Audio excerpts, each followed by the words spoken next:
అనామిక విషయంలో ఒక్కొక్కటిగా సామంత్‌కి అర్థమవుతూ వస్తున్నాయి. అనామిక బుద్ధేంటి, ప్రవర్తన ఏంటి, అసలు ఈవిడెందుకు నా దగ్గరికి, నా చెంతకి చేరింది అని. కాలేజ్ డేస్‌లో ప్రేమిస్తే కుదరదు అని చెప్పిన ఈవిడ, ఇప్పుడు నా దగ్గరకొచ్చింది. అందులోనూ అందరూ చెప్తూనే ఉన్నారు ఈమె బుద్ధేంటో అని. అసలు నువ్వెందుకిలా చేశావు?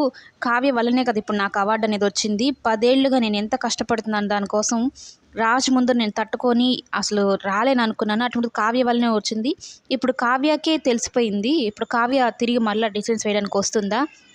అనంటే ఇక కోపంగా మాట్లాడుతున్నాడని మందు పోసిచ్చి మరీ కూల్ చేసేస్తుంది. అంత దిగజారిపోయిందనమాట క్యారెక్టర్ అనామికది.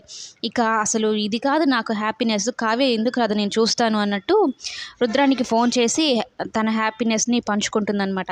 అయితే ఇది మొత్తం స్వప్న వెనకాల చేరి వింటూ ఉంటుంది. ఓహో! వీళ్ళిద్దరా ఇదంతా చేసింది అని కోపంతో ముసుగేసి మరీ రుద్రాణిని చితక బాది వదిలిపెట్టేస్తుందనమాట.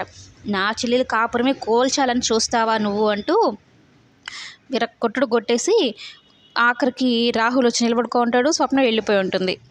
ఎవరు కొట్టారో అర్థం కాక రుద్రాని ఏం చేయాలో అర్థం కాని స్థితిలో ఎవరో నన్ను కొట్టారన్నట్టు ఆలోచనలో పడుతుంది.